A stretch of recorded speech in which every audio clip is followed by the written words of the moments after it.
Welcome, everyone. I'm Jessica Myers, Communications Director for Congresswoman Yvette Clarke.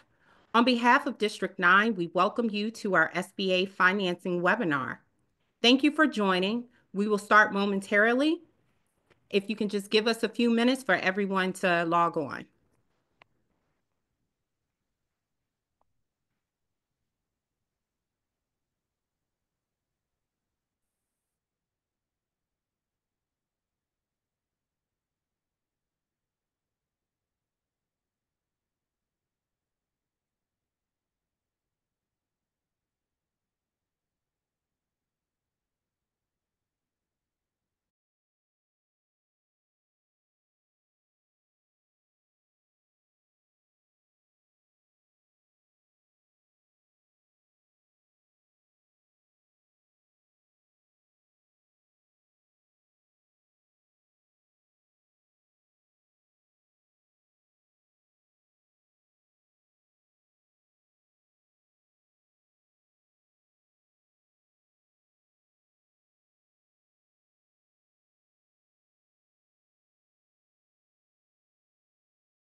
I see that we have a few more members joining in. I'm going to give it another few seconds and then we'll start.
Good evening, and thank you for joining District 9 and Congresswoman Yvette Clarke for tonight's SBA financing webinar.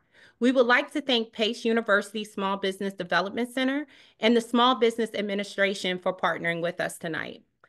Before we begin, I would like to give a quick introduction to my Congresswoman, Ms. Yvette Clarke, hailing from Central Brooklyn. She feels honored to represent the community that raised her. She is the proud daughter of Jamaican immigrants and takes her passion for her Caribbean heritage to Congress, where she co-chairs the Congressional Caribbean Caucus and works to foster relationships between the United States and the Caribbean community. Clarke is a senior member of both the House Energy and Commerce Committee and House Committee on Homeland Security.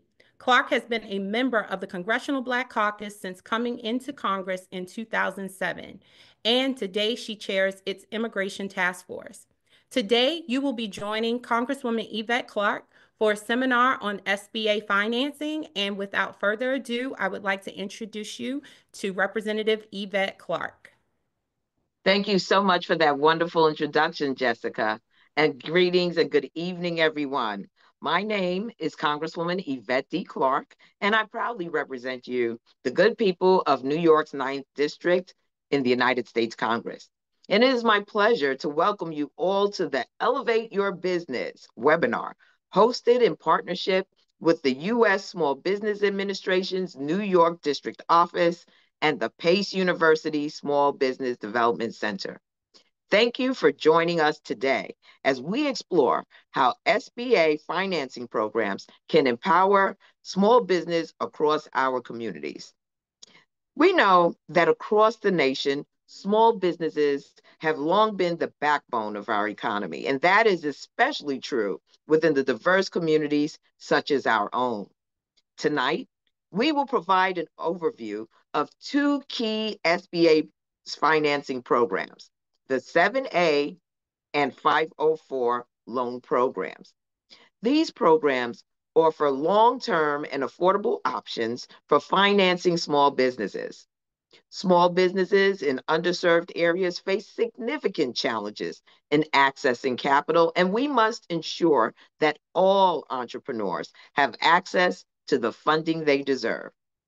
Throughout my tenure in Congress, I've always strived to monitor developments that affect small business, particularly when they belong to individuals and families who have been too often overlooked and denied the opportunities for success the wealthy and well-connected enjoy. As we all know, it is no secret that our largest depository institutions are not lending as much as they could. However, initiatives like the SBA's 7A and 504 loan programs are stepping in to fill the gap, providing essential access to working capital that is crucial for the growth and sustainability of small businesses. I urge you all to take notes today and take advantage of the resources available through the SBA and the Pace University Small Business Development Center. I promise you this session will be informative, and for many of you, it will be transformative. With that, I am proud to introduce Mr. Andrew Flom, Regional Director of Pace University's Small Business Development Center, and Mr. Tony Diaz, Lead Lender Relationship Specialist of the New York District Office, U.S. of the Small Business Administration. Let me thank you all for joining us this evening, and a special thank you to the U.S. Small Business Administration's New York District Office and the Pace University Small Business Development Center. Your attendance tonight not only proves your tireless commitment to succeeding, but your dedication to building the best Brooklyn for every family who calls it home. Thank you again for being with us, and thank you for listening. Stay safe, stay strong, and stay healthy, and have a great evening. Great. Thanks so much, Congresswoman Clarke. I really, really appreciate you having us tonight, and good evening, everybody. I'm delighted to be part of this session. Again, as Congresswoman Clarke mentioned, my name is Andrew Flam, and I am the Regional Director of the Pace University Small Business Development Center. We are one of 20 centers located throughout New York State, and our focus is on providing one-on-one business advisory services, as well as a range of training programs that are available in, access to capital, marketing and sales strategies, procurement opportunities, business planning, MWBE certification, and a whole lot more that I'll talk about in just a moment. And the thing I want to make sure that you all know about us is all of our services are offered at no cost to you. We are funded by a range of grant programs from the federal and state government, which enables us to provide the services that we do, again, all for free for our small business clients. The exciting part about the work that we've been doing, I guess back earlier this year, we've been able to expand our footprint and start to work more actively with Brooklyn-based small business owners. So while we're based in Lower Manhattan, we are doing a great deal of work with business owners throughout the borough of Brooklyn, and we're really a borough of Kings County, my home as well. So we are delighted really to be able to expand and be able to do more work there.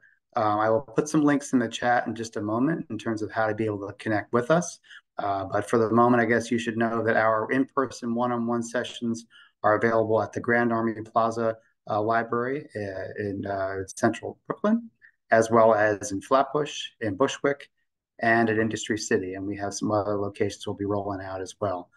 We do also offer virtual one-on-one sessions with our business advisors. And again, all of these sessions are offered at no cost. Today's session that really I think is going to be very, very insightful for you all really introduces some key programs that are available from the U.S. Small Business Administration, or the SBA. This is a federal agency that provides really crucial support for small business owners throughout the borough. And I think you're going to learn quite a bit. A couple of key programs, again, as Congresswoman Clarke had started to reference a little bit, and Troy Diaz, who represents the SBA, who I'll be introducing in a moment, really has kind of a great handle on programming, and the New York District Office has been a terrific partner and supporter of our center and our services. So I'm looking forward to his presentation. But the important things I want to make sure that you take away from this is understanding that the funding programs are there really to support both existing small business owners as well as aspiring entrepreneurs. And the thing that I want to reiterate also is in terms of the work that we do at our center is having our full-time business advisors be a support service for you, the small business owner and or the entrepreneur that wants to launch a business. So if it comes to thinking about what kinds of documentation you need to be able to compile for lenders, thinking about financial projections, thinking about the relevant financial statements you need to be able to pull together, a business plan narrative. These are all materials that lenders are going to want to see and that are, crucial for lenders to be able to consider when they're looking at, what you're hoping to do with the financing that you'll be able to secure through the SBA program. So I want to really strongly encourage you to connect with our team that is available to work with you to kind of help understand, what your business needs are and help really kind of put together a package of materials that a lender is going to require so they can do their review ultimately in advance of hopefully funding your business. We've worked with a wide range of business owners throughout the borough, from retail businesses to service businesses to home-based businesses, technology businesses, and really thinking about kind of, how we can hopefully be a good resource for you as you're building and growing kind of what you're up to. So again, today's session will be focused on access to financing. We will have a second session that we're delighted to be partnering with the SBA and Congresswoman Clarke on next week that we'll be talking about procurement and certification programming. So hopefully you'll be able to join us for that one as well. And then in a moment, again, as I said, I'll stick a link in the chat where you can learn about a wide range of programs that are coming up, and we certainly encourage you to take advantage of those as we go. So I really want to maybe stop there and really focus our efforts tonight on making sure that you hear from our guest speaker tonight, which is Troy Diaz from the SBA's New York District Office. And I think you're going to really get a great deal out of it. We'll leave some time towards the end for questions and answers that Troy and or I can help you with. And again, really appreciate you all taking the time to join us this evening and looking forward to the presentation. So without further ado, Troy, I'll turn it over to you. Thanks, Andrew. I appreciate it. And I want to start by thanking Congresswoman Clarke and her entire team over at her office for putting this together in conjunction with Andrew and the PACE SBDC. Both just do outstanding work for small business in the community. And I can't speak highly enough of the work that is being done and will continue to be done. I also want to send a special thank you to all of you who are attending this evening, who are taking time from your busy schedules to learn more about the many services and resources through the SBA that are available to you. And I hope that after this evening's presentation, that you will be spurred to action in some way that will benefit your business, which will in turn benefit the communities that we all live and work in. So with that, we have a lot to get to. Let's get started. I'm going to share my screen and then we'll get underway here.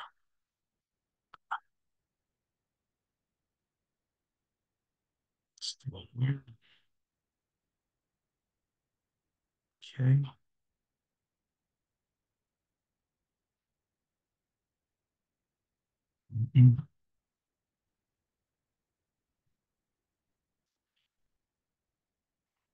Just bear with me 1 second.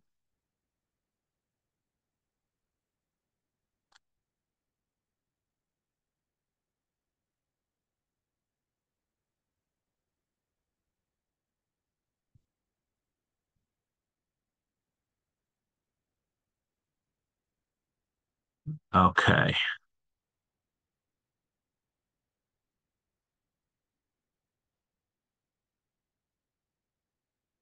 right, can everyone see? Not at the moment, Troy. Not at the moment? Okay, give me 1 second. Sorry for the technical issue.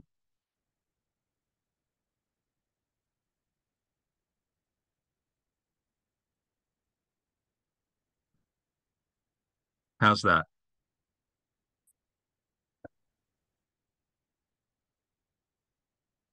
I can see it Andrew? on my end. Okay, great. Thank you. Sorry about that.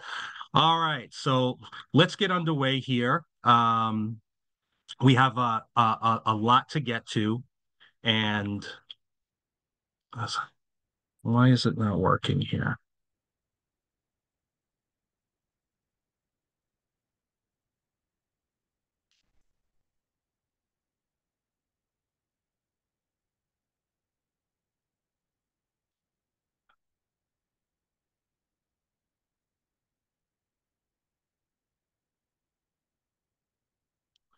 All right, let me try something else. I apologize. It's just not advancing.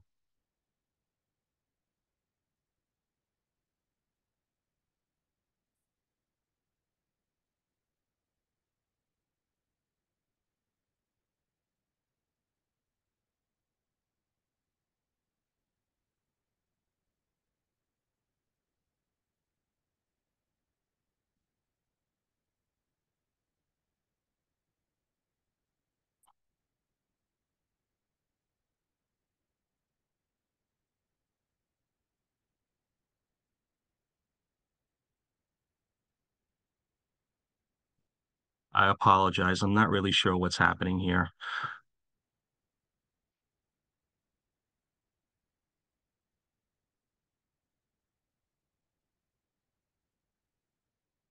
The last time you clicked on it, it looked like it worked okay. It did. Yeah, it's just not advancing the slides.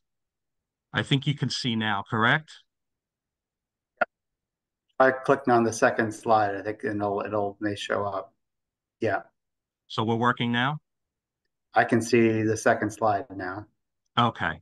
I All can right. see it. Again, I'm sorry. Little technical bugs here and there. Let's get underway. So tonight's presentation is going to be focused on a number of programs that we have available through the SBA. We are going to talk about key lending programs, including our 7A program. We're also going to touch upon our microloan lending program, and then finally our 504 economic development program. We are also going to highlight basic eligibility requirements to participate in these loan programs. We are then going to do a quick overview of grants. We get a lot of questions about grants that are available for small business, and we're going to touch upon that.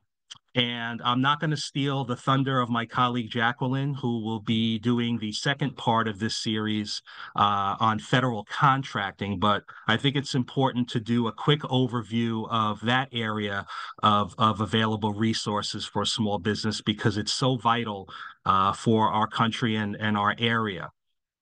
We are then going to move on to discuss disaster assistance programs that are available.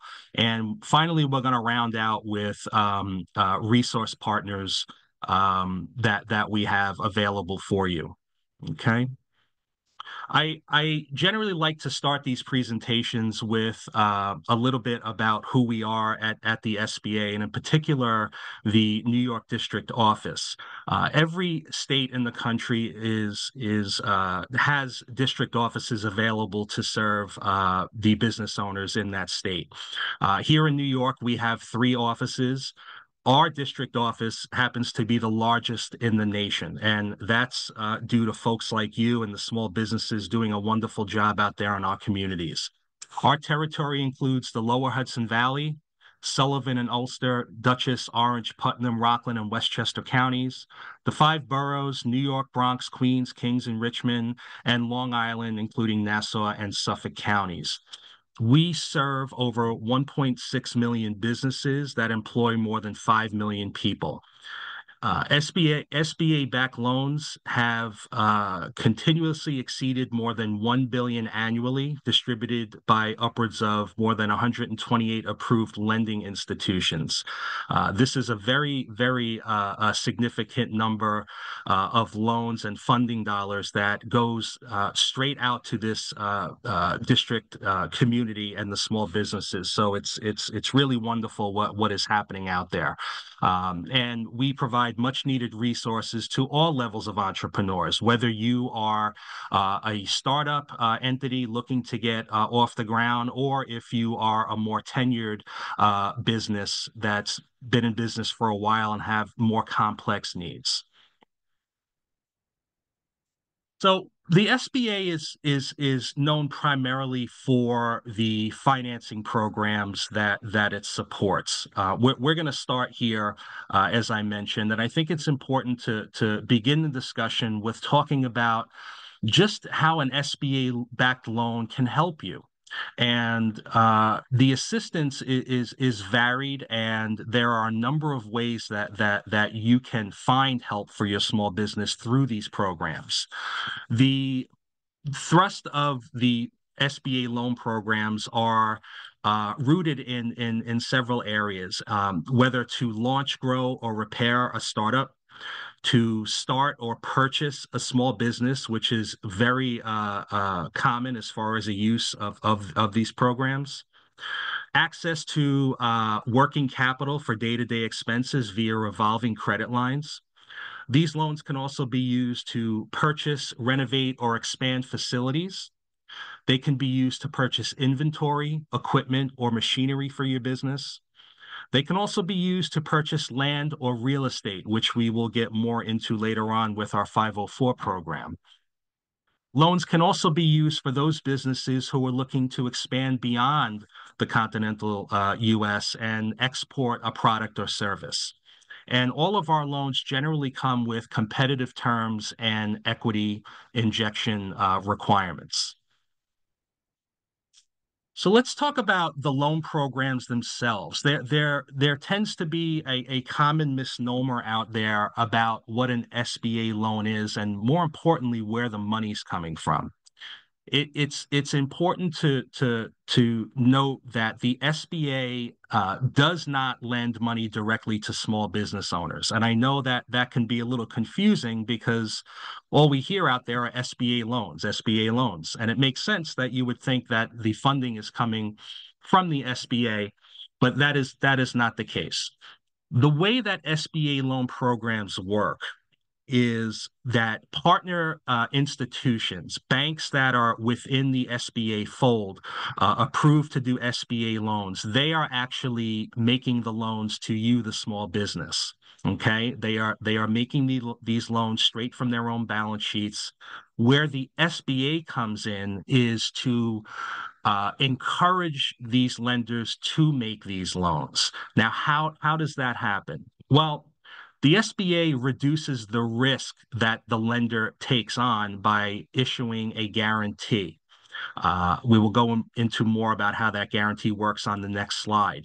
But the lenders are really running the show here. That's why it's important to know that you want to select a lender that you're comfortable with and that has a good track record of making SBA loans, because that's who is going to make the final determination on whether that loan is going to get approved or declined. SBA lenders consider what's called the 5 C's of credit when they're making their decision. What are the 5 C's? Well, very briefly, they are character, which is basically the lender taking a look at you as the borrower in the sense of, do you manage credit responsibly? Do you pay your loan and your monthly obligations on time? Do you have any late payments or delinquencies? All that goes into your character as a borrower. Next is what we refer to as capacity. Do you have the ability to service the loan that you're seeking? In addition to any other debt that you might have, on the books for the business. Next is capital. Do you have any money to bring to the table? Do you have equity in your business? It's very often folks come to the table and they are interested, obviously, in getting 100% financing. That may be possible in some instances, but for the most part, you're going to have what's called some skin in the game. Some money on the table that you're actually putting towards the project, and then the banks will look to make up the difference. The SBA is what's considered a cash flow lender. Banks are both cash flow and collateral lenders. So what does that mean? Well, cash flow lending basically is rooted in the need for a business to be able to support the debt servicing for the loan they're seeking, in addition to all the other loans they may have. Do they have proper cash flow for the business to do that? Lenders, traditional lenders, banks, are cash flow lenders, but they're also collateral lenders, meaning they generally want a second way out. They want that reassurance that in the unfortunate event that the loan should go bad, that they have a way of recouping and minimizing the loss that they're going to take. Now, how do they do that? They do that with securing collateral. This may be real estate. It may be, your equipment in your business. Whatever can be pledged usually is secured. The SBA, as a cash flow lender, will never decline a loan based on insufficient collateral. In fact, that's probably one of the top reasons why lenders look to SBA, because the loan programs can shore up a deficiency in a collateral position. So that's one of the main benefits of SBA loans. So in short, the SBA is here to reduce risk for lenders, which actually makes it easier for them to make loans to small business. The guarantee and how that works. Well, first of all, not every business needs an SBA guarantee, which means not every business needs an SBA loan. If your business is able to qualify for a traditional loan, then that may be the best option for you, because it may provide some cost savings for you. But in the event that you cannot qualify for a traditional loan, the SBA loan programs are available to you. And some banks will do what's called a second look, meaning if you apply for a loan in a traditional fashion and you don't quite meet all of the check boxes that they're looking for, they will then do what's called a second look and view that loan according to SBA criteria and guidelines, and hopefully be able to make that loan. So the way they do that, again, is the SBA offers a guarantee to these lenders. If that loan should become one that is not repaid and go into default, the lender will come knocking on the SBA's door and say, hey, we have a loan that went bad. We'd like to effectively cash in our guarantee, and the SBA will do that up to a certain percentage that was agreed upon at the onset of the loan. It's important to note that if this does happen, it does not absolve the borrower of their requirement to still repay these funds. So even if a guarantee is enforced, the borrower still needs to make good on that loan.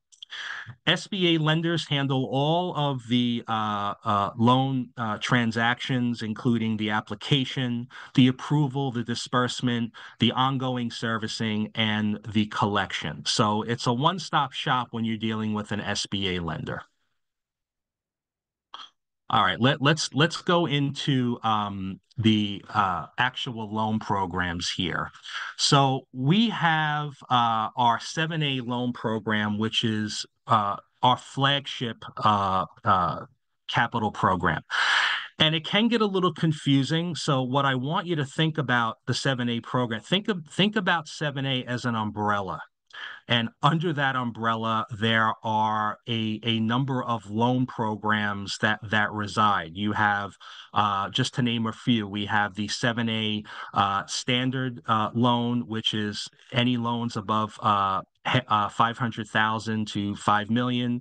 We have 7A small loans, which are under 500. We have our SBA Express, Export Express. So there are a number of loan programs under the 7A umbrella, but quite often you'll hear 7A loan, and that is probably the most utilized loan program in and of itself. So a little bit about 7A loans. The maximum loan amount under this program is 5 million.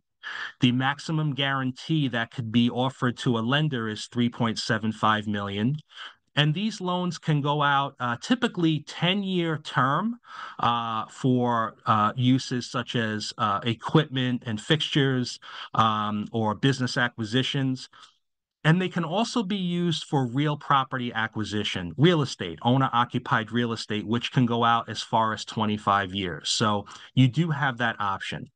The approved use of funds for a 7A loan: acquiring, refinancing, or improving real estate and buildings; short and long-term working capital; SBA Express. If you need a line of credit, that will be under our SBA Express program, which caps out at 500,000 and can go out as far as 10 years.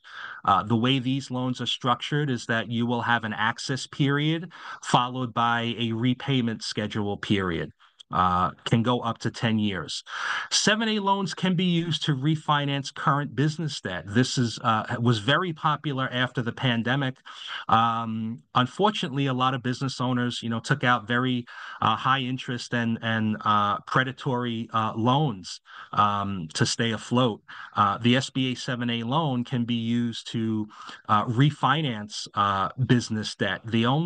One of the main requirements of this is that the refinance must show at least a 10% improvement in the monthly debt servicing. So for lack of a better explanation, the refinance has to improve your overall situation by at least 10% on a payment schedule.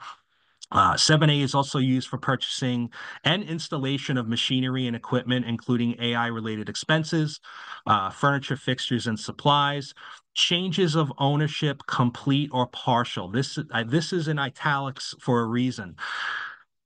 Purchasing existing businesses has long been a very large part of the 7A program. It's utilized heavily for this need. Prior to about a little over a year, maybe a year and a half ago, if you wanted to buy a business, it was an all or nothing transaction, meaning it was 100%. You had to buy the business, the owner had to exit, and that was the transaction requirement for a 7A. With the fairly recent change to allow for partial buy-ins, this really changes the game for a number of reasons. You may own a business and you're nearing the point where you are looking into your exit strategy. You want to retire at some point. You have a key employee who you want to take over the business or has expressed interest. You're not quite ready to sell. With this change, someone can actually buy a percentage of the business, and a 7A loan can fund that acquisition side of the transaction. So this is a huge change, very well received, and something that's available to you as a owner who's looking to sell or someone who's looking to acquire. Let's go into our microloan program for startups. Startups are probably the most challenging segment to finance and to obtain capital for. If we have any startups on the webinar who have tried, then you know what I'm talking about. And there's a very good reason for that. And the main reason is because there's a lot of risk involved with startup entities. Banks like to look in the rearview mirror a lot. They like to see what has transpired in the past. And while past performance is not indicative of future performance, it certainly gives them something to hang their hat on as far as, wow, this business knows what they're doing. They've been profitable for the past 2 or 3 years. We feel comfortable taking a risk. The risk is lessened for them. For a startup, there is no track record. You're just trying to get out of the gate and get your venture off the ground. So because of that, a lot of traditional banks will shy away from startups. And the definition of startup is one that we should cover briefly. You have the definition encompasses two categories. The first is pure startup or pre-revenue. Your business is not open. You're not taking in any money yet. It's an idea. Those are pure startups. A lot of risk is inherent in that category. And then you have businesses who have not yet eclipsed a 2-year time frame in business. Now, for traditional lenders, they consider that business to be a startup. Regardless of how they're performing, you could have a business that's about a year and a half old that is absolutely doing phenomenally, but the bank will still consider it a startup, believe it or not. But if you're doing well, you'll have some ammunition to try to get that loan done. But what is available through the SBA for startup entities who are looking to get off the ground? Well, our microloan program is just that program that's available to you. These loans are accessed through SBA microloan intermediaries or CDFIs, community development financial institutions, which are nonprofit lenders. These intermediaries actually borrow money from the SBA in order to lend directly to small business owners. The proceeds of these loans can be used for working capital, machinery and equipment and inventory, leasehold improvements. They cannot be used in any way for the purchase or down payment for real estate. The loan amounts can go as little as $500 up to a max of $50,000. The interest rates fluctuate generally between 8 and 13%. The maximum term for these loans are 7 years. And the great thing about these loans is that the credit requirements are not as stringent as commercial banks. So what that means is they don't have to follow strict guidelines in underwriting that as a commercial lender or traditional lender would. They may have lower requirements for credit scores. Certainly, time in business is something that they will mitigate through this program. So if you fall under that startup category, whether pure startup or less than 2 years, an SBA microloan program may be perfect for you. The SBA Community Advantage is another 7(a) program that caps out at $350,000, and those are targeted to underserved communities and segments that traditionally have difficulty in obtaining capital.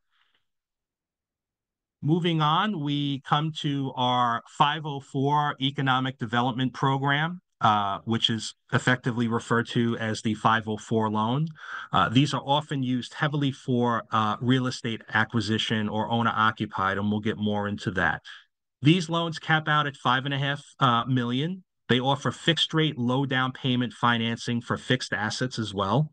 They are administered by certified development companies or CDCs, which are approved by the SBA to make these loans. These loans minimize risk to the lender in a tremendous way, and we'll get into the breakdown of how they work in another slide or so you can see that. The lender is going to set the terms and condition on its loan. They're going to use their own forms and policies. They will hold first lien position. The CDC does a phenomenal job in hand-holding and walking you through all the SBA paperwork and handling the transaction. They do a phenomenal job. These loans are involved, but when you have folks who understand them and do them regularly, you'll be in good hands. 90% financing is often available for this program, which is a huge benefit. Traditional banks may look for more equity injection. In this loan program, you can get up to 90% financing in most cases. For use of real estate purchases, These loans may save on mortgage recording tax on the CDC portion, and the interest rates are often fixed below market. As of yesterday, the SBA portion is at 4.5% for a 25-year term. That's fantastic. And these loans can be 20 or 25-year term on real estate, and if you use them for equipment, it's a 10-year max. Eligible uses of proceeds in the 504 program can be used to acquire land, to purchase an existing building, as long as it's 51% owner occupied. What does that mean? Well, the owner occupied rule is that if you are looking to put your business inside of a building, you have to occupy at least 51% of the square footage of that building. Anything less, and it's going to be considered an investment real estate deal, which the SBA does not do. We are here to support operating companies and their owners. The other 49% you can certainly lease out to other tenants, which is a wonderful opportunity to have. These loans can be used also to improve an existing site, to expand or renovate an existing building, even to construct a new building if you found a location and can go through that process. And lastly, to acquire and install fixed assets, heavy machinery with useful life of at least 10 years. So the structure of a 504, how does it work? How do we get to 90% financing? Well, there are actually three parties involved in this transaction. You're going to have the main lender, which would be your bank of choice, which would fund 50% of the project. We have the CDC, which is on the SBA side, which would finance 40% of the project. And then you, as the borrower, you're going to be asked to bring some skin in the game, as we discussed, in equity of 10% towards the project, which is tremendous, again, because on the traditional side, especially on real estate, banks are going to look for a minimum of 20% down, if not more. So this program allows you to preserve what is perhaps your most critical resource, which is cash and capital. An excellent program. We also have a program called the Small Business Investment Company, or SBIC. The way I describe this to folks, it's safe to say that most people have seen the show Shark Tank and know how it works. And when the business owners are on the show and pitching, they're trying to get the sharks interested to invest in their company.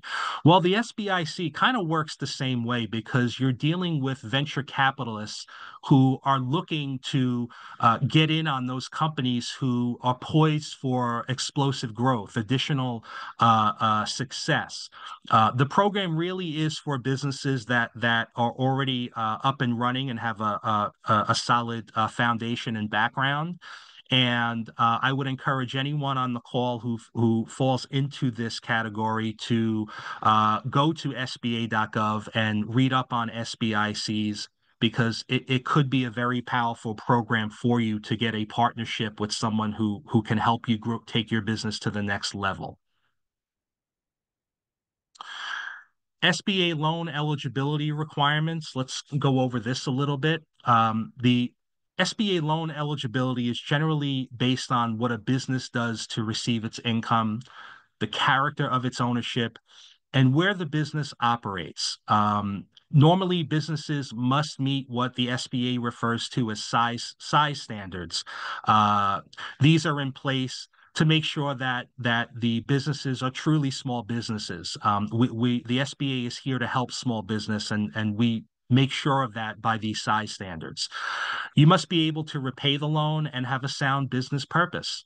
The lender, as I said earlier, runs the show, and they will provide you with a full list of eligibility requirements at the time that you're applying. The businesses have to be for-profit in nature. Okay, they have to be doing business within the United States. They have to have invested equity in the business or skin in the game, as we discussed. And lastly, they had to have exhausted financing options in the traditional sense, meaning if they were not able to get loans that weren't federally backed, then you can move into an SBA loan program. So what is not eligible for financing in the SBA? Well, typically it's businesses that banks won't fund themselves as well. These include gambling or speculation, real estate investment, or other speculative activities, although you do have some lenders that will invest in real estate, investment real estate, lending activities, multi-level marketing, anything that has a sexual nature to it, marijuana industry. Now, this causes some confusion and understandably so. Folks who are looking to get into this industry, tend to be confused as to why the SBA will not support that. The reason is because the states are making their individual decisions on whether or not they are going to recognize the marijuana industry. On the federal level, that is not, we are not there. So as such, we cannot use SBA or federal programs for this sector. Religious organizations, nonprofits, charitable organizations, anything illegal, naturally, and borrowers that have defaulted on any federal loan or financing. This is critical. And it's so important to keep current on any federal loan program that you participate in, whether it be student loans or any of the disaster programs, such as what were available in COVID. If you ever default on a federal loan program, it's going to prevent you from participating in any future loan program. So I stress that highly because unfortunately some folks get into situations where they have trouble and they come years later to try to get another loan, and it's difficult, if not impossible, to say the least. Okay, grants. Grants are, this is a subject, and I know Andrew will agree, he probably gets asked a lot about what grants are available for small businesses. Now, they are out there, but I can only speak on the federal government side as far as grants. I can't speak on state or private sector. Grants for the federal government, the SBA will never provide grants for for-profit businesses to get underway and get started. It's going to be on you to bootstrap and get yourself going. We can assist through the loan programs, but grants are not something we do. We do offer grants to institutions that can offer much needed technical assistance, such as the SBDC network. We will look to support grants that have a far-reaching ability to serve many people. But on an individual basis, that is not something we do, with the exception of what we're going to get into now. If your business needs funding for R&D, research and development, you may find access through the Small Business Innovation Research, SBIR, or the Small Business Technology Transfer, STTR. These are programs that on an annual basis will provide grants to businesses that fall into key areas, such as AI, nanomaterials, clean energy, water filtration, education technology, or wearable technology. 11 federal agencies participate. It is a very competitive landscape.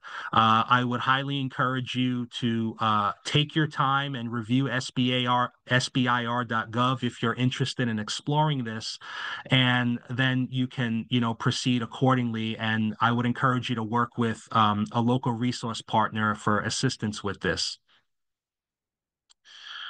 For those businesses who have a product or that they are looking to get out beyond the U.S., the SBA can certainly help with that through the Office of International Trade.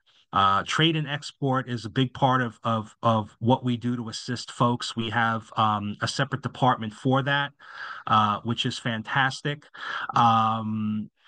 the services also lend themselves to certain lending programs, Export Express.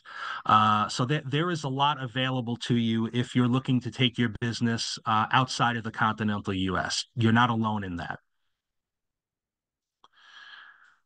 Federal contracting. As we discussed at the onset of this webinar, this is the first of a two-parter. The next webinar that's going to be offered in cooperation with Congresswoman Clarke's office and the PACE SBDC is going to cover a deep dive into federal government contracting. I highly encourage you to take part in that webinar. It's going to be fantastic.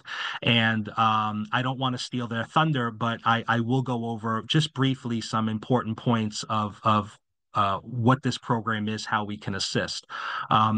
First of all, most people don't realize that the federal government is the largest single purchaser of services in the world. $700 billion annually is allocated for the needs of the federal government, and a lot of that falls on the shoulders of small business. And to boot, a lot of great strides have been made to ensure that small business has a seat at the table and a very significant portion of that pie. Government-wide small business set-asides are at 26% for small business. 15% are reserved for small disadvantaged businesses, 3% for hub zone businesses, 3% for service-disabled veterans, 5% for women-owned small businesses. So there's a lot of availability there for you to get involved if your business lends itself to this segment. In order to participate, you're going to look to get certified.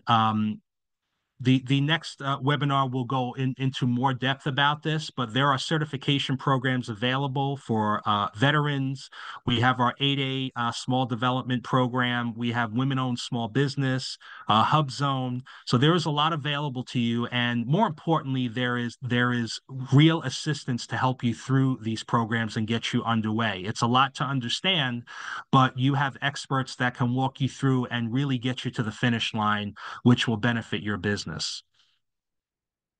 If you're looking to bid on federal contracts, you are going to need to be bonded. We do have a surety bond program that assists to this end. We have authorized surety companies that look to assist businesses in getting their bonds in place, and the benefit here is that the SBA offers guarantees upwards of 90% on these bonds. So that encourages these companies to get these bonds out, which will in turn help you work through these contracts that you're seeking and service them accordingly. SBA.gov has a lot of information on federal contracting. I would encourage you to, take a look there, spend some time if this is applicable to your business. A lot of information which will be helpful and guidance on where you should turn next. Let's get into our disaster assistance. Certainly a timely topic considering the weather and what's been going on in our country. Certainly our thoughts and prayers go out to the folks still rebuilding from Helene in Asheville, and most recently, folks down in Florida. The thing with disasters is that we can pretty much guarantee that they are going to happen. The only thing we don't know is the date and the time. Businesses need to be prepared for disasters, regardless of what they may be. It's estimated that 25% of businesses don't reopen after a major disaster. A lot of that is due to simply not being prepared, not having a plan in place to work through what may happen if a disaster strikes. There are resources on SBA.gov that can walk you through and get you started in the process of creating a disaster plan for your business. You can also find assistance through our technical resource partners, again, the SBDCs. I'm promoting them a lot because they do a wonderful job, certainly at Andrew's center at Pace and other centers throughout the state. On the disaster assistance, and once an area is declared to be a disaster on the federal level, that's when the programs now become available. These programs are available not just to businesses, but to homeowners, renters, and even nonprofit organizations can receive assistance. Quite often, the assistance is done via very low interest rate disaster loans. We've heard of, EIDL, or Economic Injury Disaster Loan, through COVID. EIDL is just the name of the program that is put forth for a lot of disasters. So it's not just a COVID program. Home loans can max out at $200,000. Personal property loans to replace personal property loss, max of $40,000. On the business side, these loans max out at $2 million for assistance. The economic injury disaster loans max out at $2 million. And on all these programs, deferments may be available on payments, which will help you get back on your feet. It's important to note that anytime payments are deferred, the interest still accrues on the back end. So the clock is still running, so to speak, on the interest, but you get some breathing room before you start to have to make payments on disaster loans. We have a toll-free number if you find yourself in a position of needing assistance for a disaster, which is on the screen. And also on our website, we have a special page dedicated to that. Resources are a big part of what we offer. It's not just capital programs that we offer, but we realize that there's a big need for businesses to have day-to-day assistance in a number of areas, and we do this in a number of ways. On the capital side, let's talk about a service that we have called Lender Match. This is a portal that we have available for businesses who are, seeking to start reaching out to lenders for potential SBA loan. The way this portal works is that you, the business owner, will answer some preliminary questions, which are pretty straightforward. And once you submit that, the portal will now generate a list of lenders who have a high propensity to have interest in what you are seeking. The interesting about lenders is that not all lenders are the same. Not all lenders have the same appetite. Many lenders have different sandboxes they like to play in. For example, if you're in the hospitality industry, if you're in the food industry, restaurants, that generally can be a tough segment to receive financing for. However, there are lenders who specialize in that. So it's really important to know which lenders have an appetite for your specific business. It will not only save you a lot of frustration and lost time, it may save you money in the long run. Where can you get assistance on how to navigate these many roads that we're learning about today? Financing, all these loan programs, disaster grants. The best place for you to get assistance is through our SBA Resource Partner Network. Okay, these are centers that are available all across the nation. There are over 1,400 offices available. These are centers that are approved and funded by the SBA. In some states, they also receive state funding, such as our SBDC network here in New York.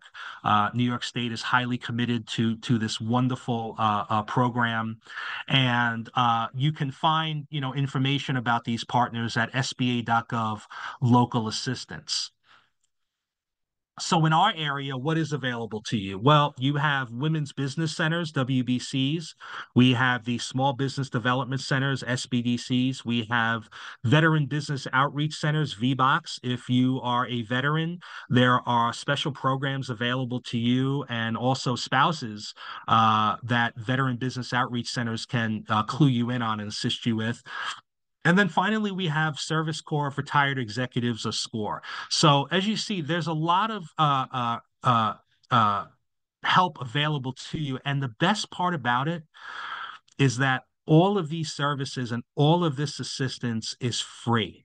Okay, let me repeat that. It's free. It doesn't cost you anything. You're already paying into it as a taxpayer. Please take advantage of it. The best time, especially for new businesses and folks who are considering getting an enterprise off the ground, meet with one of these centers immediately.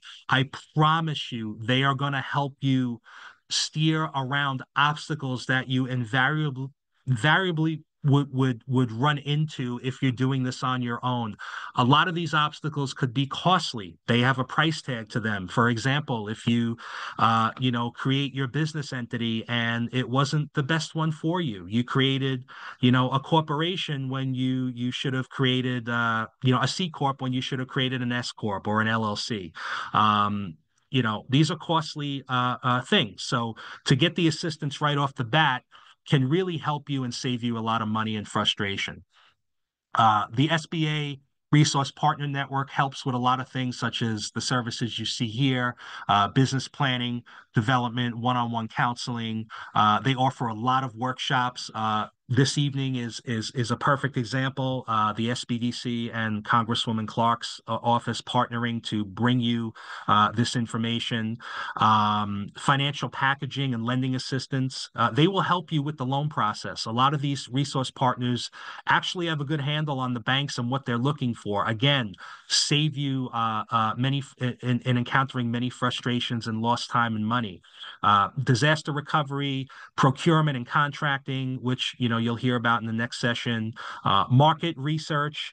There's a lot of information available to you to that end, and organizational business development tools to help you get your business set up right the first time. On SBA.gov, we have a ton of information in our business guide section, which is available. Everything to help the fledgling business, the pure startup, to folks who've been in business for a number of years and have more complex needs. And finally, I want to wrap up because the thrust of this evening's webinar was to discuss SBA loans and access to capital. And I wanted to end with just giving some tips on becoming what we refer to and what is referred to out there in the lending community as bankable. Okay. For startups. Now, remember, startups are either pure startups pre-revenue or those who have been in business less than 2 years. Some things that you can do. Well, number one at the top of the list, and I apologize if I sound like a broken record, but work with an SBA resource partner. They are going to help you beyond belief in so many areas. Okay. You're going to want to develop an effective business plan.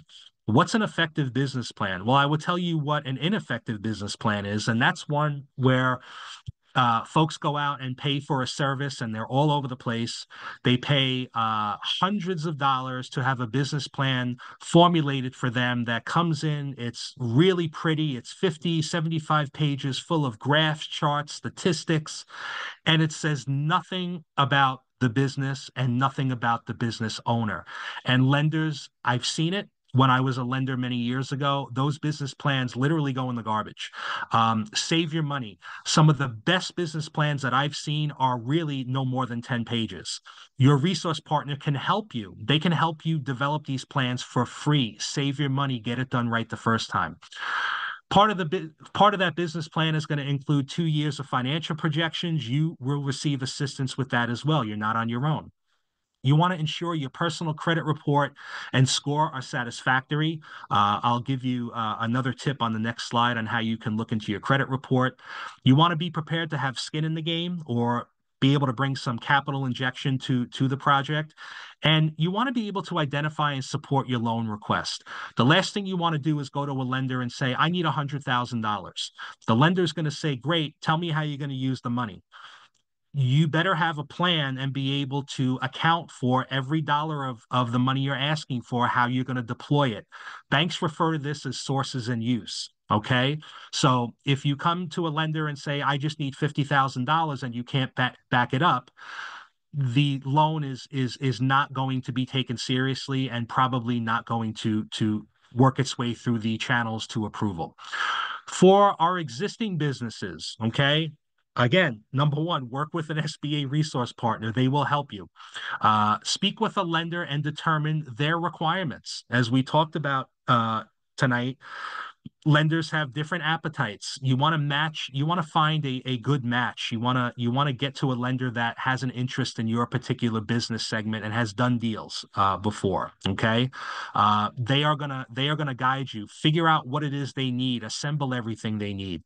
What they are going to require are business financials, historicals to take a look at. 2 to 3 years is typical, and they're going to want to see personal tax returns for any and all owners and guarantors of that loan, and also interim statements so they can see how the business is performing year to date before your next filing.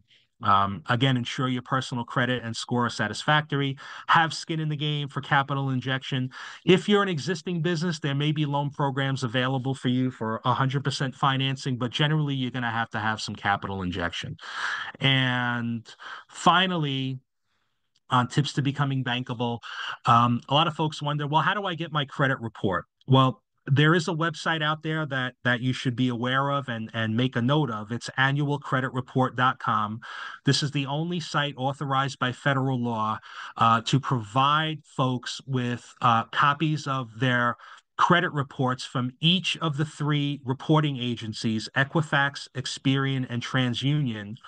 And you are permitted by law to receive a copy from each of these agencies once per year.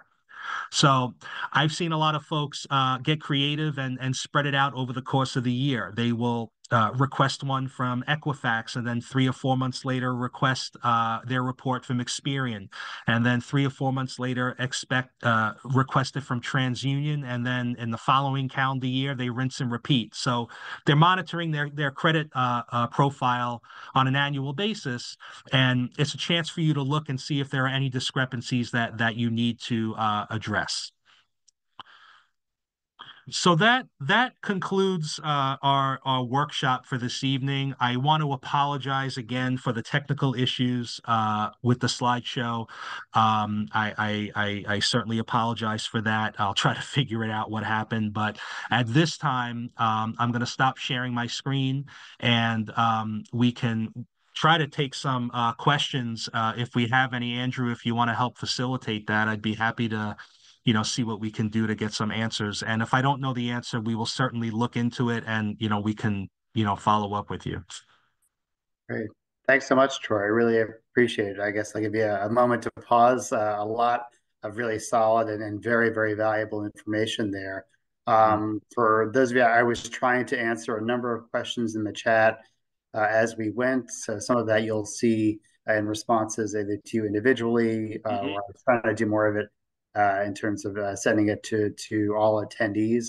One recent question came up was regarding lenders that the SBA works with. And I guess one thing that I'll add to kind of, Troy's comments are, while, some of the maximums for these programs are substantial, if you're a business that has great opportunities in terms of, let's say, purchasing a commercial condo or purchasing, real estate to be able to do something significant with your business, that's great. But there are, as Troy mentioned, also microloans. So if you're a growing business that needs some working capital to cover, cash flow to make sure you have enough inventory on your shelves for the holidays, or you need to have a little bit of extra money on hand to be able to hire somebody additionally, for, some seasonal fluctuations. There may be some issues with regard to, laying out some funds to get, some things in place to it. Maybe you're doing some contract work and there's delays in repayments. So making sure you have cash on hand to keep yourself going until those funds come through. These are all really important things, and it's not just the banks that offer them, but they're also, and in a moment I'll stick in the chat, there are a wide range of community-based lenders and alternative lenders that participate in the SBA programs that are great partners, and oftentimes, have a bit more flexibility in terms of working with, startup businesses and/or new businesses. So, just a quick little thing I wanted to share as well. But Troy, maybe I'll turn it back to you for a minute, and I'll stick a couple of links in the chat there. Sure. Yeah, I'm looking through the chat now to see what questions we may have. Yes, Andrew, I can provide you with a copy of the presentation if folks would like that. Let's see. Can you please clarify eligibility criteria, RE exhausted traditional options? If you wanted to borrow X from a traditional bank but could only borrow X, could you then apply for an SBA to fill the gap? Good question. What I was referring to as far as the eligibility criteria and exhausting your ability to get a traditional loan. Remember, getting a traditional loan may be more cost effective to you. There are fees associated with SBA loans, what we call upfront fees, depending on the loan amount. These fees are released on an annual basis. I will tell you for fiscal year 25, which we are in, loans under $1 million have no upfront fees, so that's tremendous. We really want to get more loans out. But if you're able to get a loan traditionally, meaning your business is healthy and you qualify, not only is that maybe better for you, but it is going to knock you out of the SBA world, because the SBA loans are really there for businesses who are having trouble getting money on a traditional loan. So if you already received money, a traditional loan from a bank, and you're seeking another loan, I can't say that you can't get an SBA loan, because there may be a situation where you have a collateral shortfall or terms are not favorable. So in that case, the SBA loan may be an option. So this is to that anonymous attendee, I would say thank you for the question, and certainly double back with your lender and have the discussion on what your needs are, and they should be able to help you and steer you in the right direction. Okay, Andrew, we have something in here. Mary is looking to get assistance from an advisor. I guess you folks will follow up with her. How many of either loans can you receive over the life of the business? I mean, you can have multiple SBA loans at the same time. You can certainly apply and have SBA financing through the life of your business. So it's really according to what your needs are there. Next, is SBA and SBIR similar? From Yuri. Yuri, not really. The SBIR is a program that's offered through the SBA, and I would encourage you to go to SBA.gov and read up on a lot of the information that's available for that program. From Naomi, does the federal loan include student loans? Federal student loans are part of the federal program. They're not part of the SBA. From Yuri, can I also get information to be put in touch with a local resource partner? Andrew, that might be you. From Anonymous, given the unique issues during the COVID lockdown, is the period during which an entity is considered a startup subject to change or interpretation? We started in 2020, but due to the lockdown, could not do much. Just this year, starting over, we consider ourselves a startup. Great question. I don't think that the definition of a startup, as far as from lenders' perspectives, will change. It's interesting because there are businesses that technically have been in existence for more than 2 years who are considered a startup. And the reasons may be because they were inactive, or there was a dramatic change in ownership, Anytime that you have a new captain at the wheel of the ship, banks can flip and say that's a startup because we don't know if this person's going to be able to run the business successfully yet. So I would say speak to the lender about that, but there should be some options for you. Does the SBA share the lenders they work with on the website? Janine, great question. That would be through Lender Match.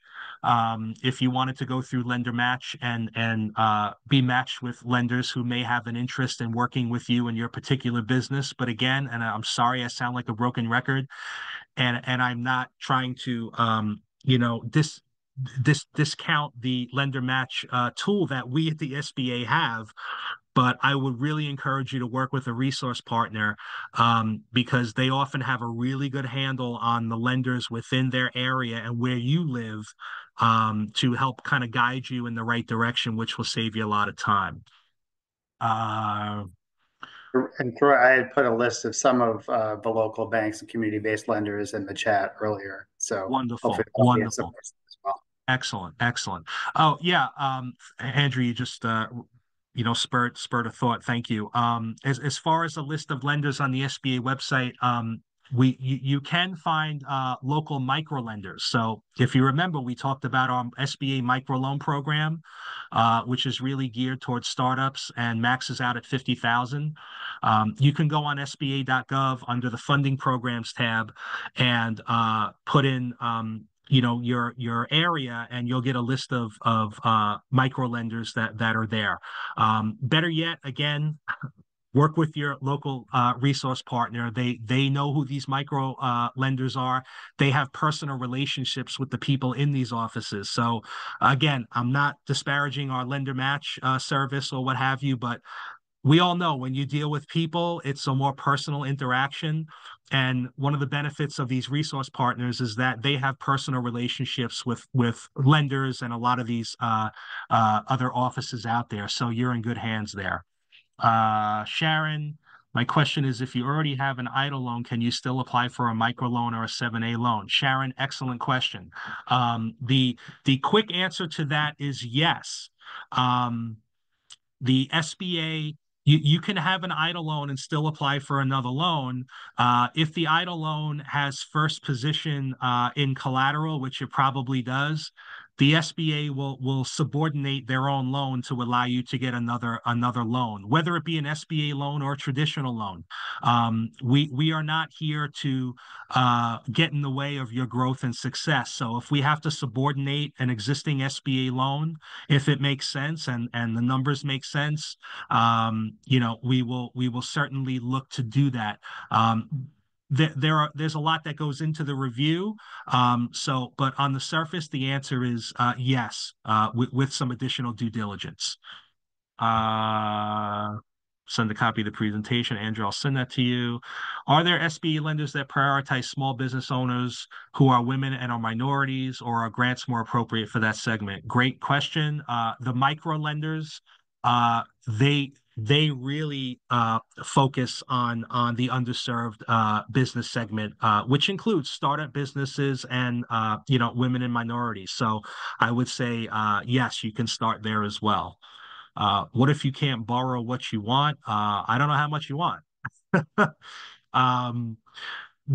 As you've seen, there are loan programs for everyone, but certainly speak with your lender, or again, speak with a resource partner. They can help you kind of package up what it is you're seeking and get you in the right place. Is it possible to get an SBA loan for the home-based business?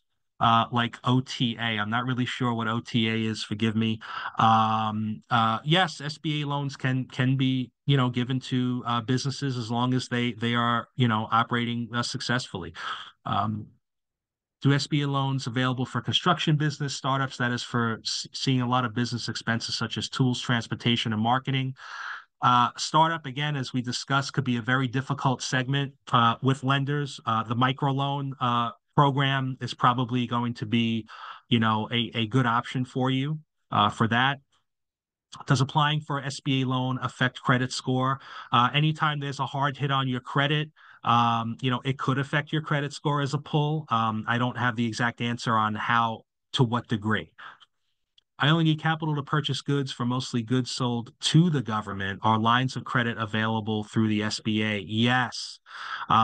If you are doing uh, contract work with the government and procurement, there are programs available for you. And I hope that you are, Jamie, you're going to be participating in part 2 of this webinar series where our procurement specialist, Jacqueline, will be going over all of this. So please sign up for that if you haven't done so already. Can I refinance my COVID loan? Unfortunately, the answer is no. And honestly, the COVID idle loans were at an interest rate that you probably won't see for a very long time on a traditional sense.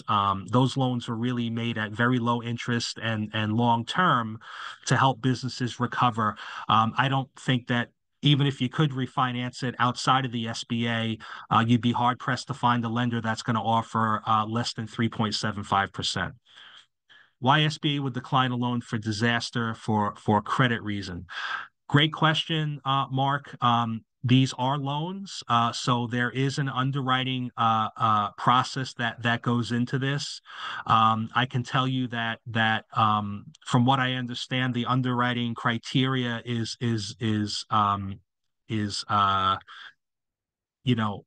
very open, for lack of a better word, to folks that have all types of credit, but at some point there is a threshold.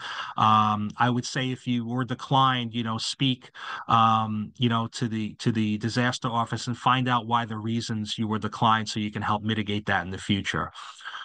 Looking to get a small loan for a startup, 5,000, credit score is 761. I do have an outstanding student loan. That's fine, Linda. A 5,000 that would fall into our microloan program, so you can look into that. I've been working as an event decorator for about 2 years, but don't have a physical location for myself. Which loan would be best fit for me? Well, I would direct you to a resource partner to kind of hash this out, to determine how much space you in fact do need, where you're looking to secure that space, and then, take it from there. But as a startup business for 2 years, the microloan program may be appropriate for you. Is Bach a resource partner? Yes, Bach, works with our 504 program. So in a sense, yes, but not technically a resource partner as far as providing assistance. How long does it typically take to hear back about whether you will get a microloan? That's up to the lender. How quickly they can get the loan package in and underwrite it, but generally it's pretty quick. The time consuming part may be to get everything that they're going to require, such as your business plan, your projections. Once you have everything, underwriters generally work really, really quick. Okay. Can I please have the recording? Yeah. Okay. For a property loan utilized as storage, can we guarantee with the tenants we already have that generate enough money for the actual loan monthly rate? No.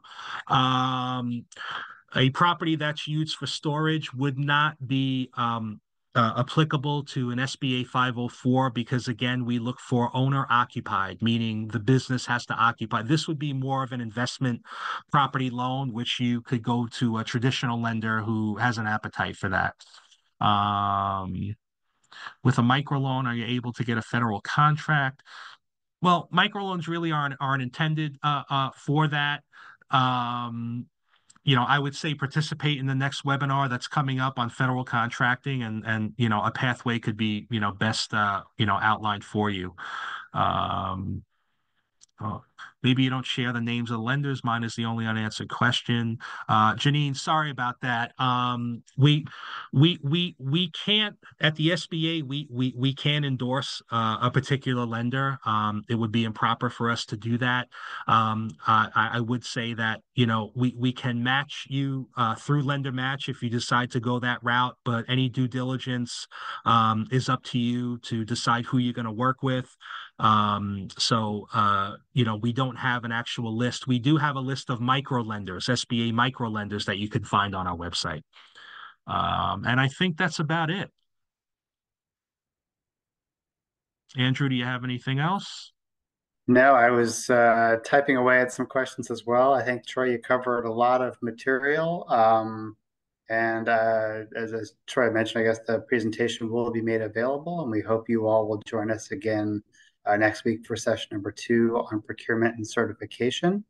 And as a reminder, again, we would be more than happy if there are individual questions related to your existing business or your business that you're thinking about launching. Again, your best bet is to connect with our center or others. I know I was fielding some questions from folks that are dialing in today from Queens and from the Bronx. There are centers located throughout New York City and throughout the state where we can kind of help you kind of on the ground in terms of working on your small business. So all of our services are offered at no cost. There's a very brief counseling request form that I stuck in the chat. That's all you need to do to be able to complete and be able to take advantage and kind of work with one of our advisors. And then we can work through with you what sources of funding might be best suited for your business, where you're at and where you're hoping to achieve.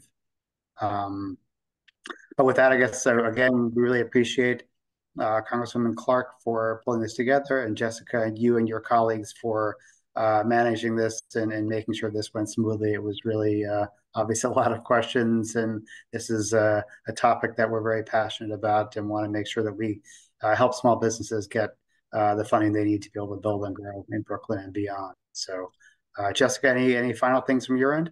Yes, thank you so much, Troy. Thank you, Andrew. This was very informative. I hope that everyone took this information and can apply it to their small businesses, or if you are trying to start a business, you can use this information to move forward. I just want to remind everyone that the next session is on October the 16th. I believe that is on a Wednesday from 5 p.m. to 6 p.m. It looks like we're going to have to push it to 6:30, but that's always great news to extend this. So we'll just make sure that we can extend it to 6:30, because I mean, this was great information. So I want to make sure people walk away from this with additional information that can help them. So if you have any questions, I put Andrew's information in the chat. Also, Troy, if you can just put your information in the chat.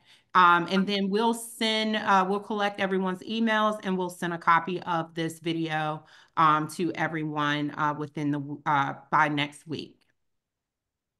Thank you all for joining. Super. Thanks very much.